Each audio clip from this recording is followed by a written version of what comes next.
ఉద్యోగాలకు రేవంత్ రెడ్డి 2 కోట్లు 3 కోట్ల రూపాయలు తీసుకున్న ర్యాంక్ వచ్చిన వాళ్ళు అని అంటే ఆ ర్యాంకర్స్ వాళ్ళ ఇంటి పరిస్థితులు చూపించారు. తండ్రులను కోల్పోయి తల్లి లేకపోతే అమ్మమ్మ దగ్గర చదువుకున్న వాళ్ళు మాకు గుడిసెనే లేదు కోటి అంటే ఎట్లుంటే సార్ ఎన్నడన్నా మేము చూసినామా? మా చదువును మా జ్ఞానాన్ని మా శీలాన్ని శంకించే అధికారం మీకు ఎవరిచ్చినని వాళ్ళు కంటతడి పెట్టుకున్నప్పుడు నిజంగానే నాకు చాలా ఆవేదన కలిగింది. ఇంత దుర్మార్గమైన పరిస్థితిలో ఈరోజు గత పాలకులు కల్పిస్తున్నారు. ఏది ఏమైనా ఈ సమస్యలను పరిష్కరించాలి, చిక్కుముళ్ళను విప్పాలి, చీకటి రోజులు పోవాలి, వాళ్ళ జీవితాలలో వెలుగు నింపాలి అని గ్రూప్ 1 సమస్యను పరిష్కరించి ఇదే వేదికగా నియామక పత్రాలు ఇచ్చిన. వాళ్ళకంటే ముందే మీకు ఇచ్చి ఉండొచ్చు, కానీ గ్రూప్ 2లో ఈనాడు గ్రూప్ 1లో సెలెక్ట్ అయిన వాళ్ళు చాలామంది సెలెక్ట్ అయినారు. ఒక్కసారి వాళ్ళ గ్రూప్ 2 ఉద్యోగాలు ఇచ్చిన తర్వాత గ్రూప్ 1 ఇస్తే ఈ ఖాళీలు మళ్ళీ నోటిఫికేషన్కి వెళ్ళాల్సి వస్తుంది.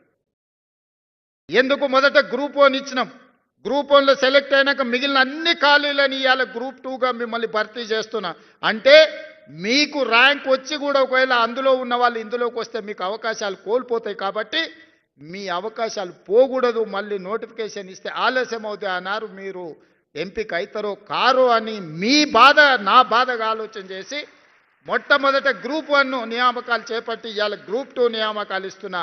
మీ తర్వాత గ్రూప్ 3 నియామకాలు ఇస్తా, ఆ తర్వాత గ్రూప్ 4 నియామకాలు ఇస్తా. ఇవన్నీ కలిపితే దాదాపుగా 11,000 నియామకాలు. మొదటి సంవత్సరంలోనే 60,000 ప్రభుత్వ ఉద్యోగ నియామకాలు, టీచర్ల నుంచి కానిస్టేబుల్ల వరకు, ఇంజనీర్ల నుంచి డాక్టర్ల వరకు 60,000 ఉద్యోగాలు మొదటి సంవత్సరంలోనే ఇచ్చిన. ఇదే కాదు, ఎస్సీ వర్గీకరణ 30 సంవత్సరాల సుదీర్ఘమైన పోరాటం, దానికి ఒక శాశ్వత పరిష్కారాన్ని ఎస్సీ వర్గీకరణకు చూపించినాం.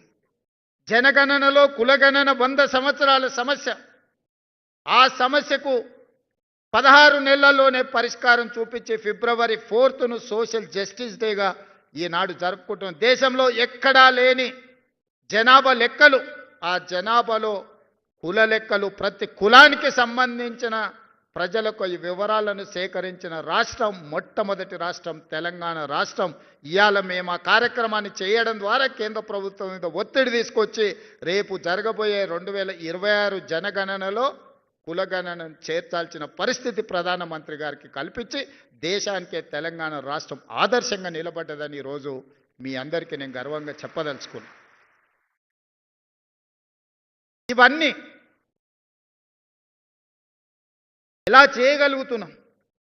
ఎన్ని ఆరోపణలు చేసినా 10 సంవత్సరాలు పరిపాలన చేసిన వాళ్ళు, 10 సంవత్సరాల అధికారాన్ని చెలాయించిన వాళ్ళు అడ్డుపడుతూ అక్రమంగా సంపాదించిన సంపదతోని ఎక్కడ పడితే అక్కడ కేసులు వేస్తూ పిటిషన్లు పెడుతూ వీధులెక్కి రాద్ధాంతం చేస్తూ సోషల్ మీడియాలో పెట్టుబడులు పెట్టి బురద జల్లే కార్యక్రమాన్ని చేస్తున్నారు. ఆనాడు ఎన్నికల కంటే ముందు మీరే బాధ్యత తీసుకొని ప్రచారం కల్పించి ప్రజలకు మేము చెప్పిన అంశాలను చేరవేసింది. అధికారంలోకి వచ్చిన తర్వాత అన్నకు అధికారం వచ్చింది, ఇప్పుడు మా అవసరం లేదని మీరు అందరూ అనుకుంటున్నట్టు ఉన్నారు. అది కాదు. ఈరోజు మన సమస్యల్ని మనమే పరిష్కరించుకోవాలి, మనం చేసిన మంచి పనుల్ని ప్రజలకు మనమే వివరించుకోవాలి. నాకంటూ ప్రత్యేకమైన సైన్యం లేదు, ప్రత్యేకమైన వ్యవస్థ లేదు. నా వ్యవస్థనే మీరు, ఆ వ్యవస్థలో మీరే సభ్యులు, కుటుంబ సభ్యులు. రేపటి నుంచి మీరు కూడా నిన్నటి వరకు మీరు సామాన్యమైన నిరుద్యోగ యువకులు మీ తల్లిదండ్రుల ముందు కానీ, మీ గ్రామ ప్రజల ముందు కానీ, మీ బంధువుల ముందు ఈరోజు నుంచి మీరు ఆఫీసర్స్, మీరు ఈరోజు ఆఫీసర్గా డిజిగ్నేట్ కాబోతున్నారు. మీ జీవితంలో మీ బర్త్డే మీకు ఎంత ఇంపార్టెంటో, మీ జీవితంలో ఈరోజు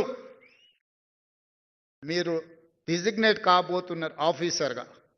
ఈరోజు మీకు అందించబోయే నియామక పత్రం ప్రభుత్వ ఉద్యోగం కాదు, ఇదొక భావోద్వేగం. ఈ భావోద్వేగం తెలంగాణ పునర్నిర్మాణ భవిష్యత్తును 2047 తెలంగాణ రైజింగ్ విజన్ డాక్యుమెంట్ను మీరు ముందుకు నడిపించడానికి ఈరోజు ఈ బాధ్యతను నియామక పత్రము ద్వారా మీ చేతుల్లో పెడుతున్న, దీన్ని భద్రంగా కాపాడి 2047కి దేశంలోనే $3 ట్రిలియన్ ఎకానమీగా ఈ తెలంగాణను తీర్చిదిద్దే బాధ్యత మీది.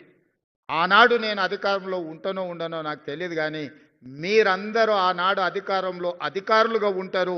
మీదే బాధ్యత తెలంగాణ రైజింగ్ 2047 విజన్ డాక్యుమెంట్ని ఈరోజు నిలబెట్టి ఆనాటికి కాపాడి $3 ట్రిలియన్ ఎకానమీగా ఈ తెలంగాణ రాష్ట్రాన్ని అభివృద్ధి చేసే బాధ్యత మీది. ఈరోజు మీకు ఇచ్చే బాధ్యత, ఈరోజు మీకు ఇచ్చే నియామక పత్రము, ఇది తెలంగాణ యొక్క బాధ్యతను మీకు అప్పజెప్తున్నాం. ఇది గాజు అద్దం లాంటిది, మీరు కింద పడేస్తే పగిలిపోతుంది. ఈరోజు తెలంగాణ గుండెకాయ సచివాలయంలో పనిచేయడమే కాదు, మారుమూల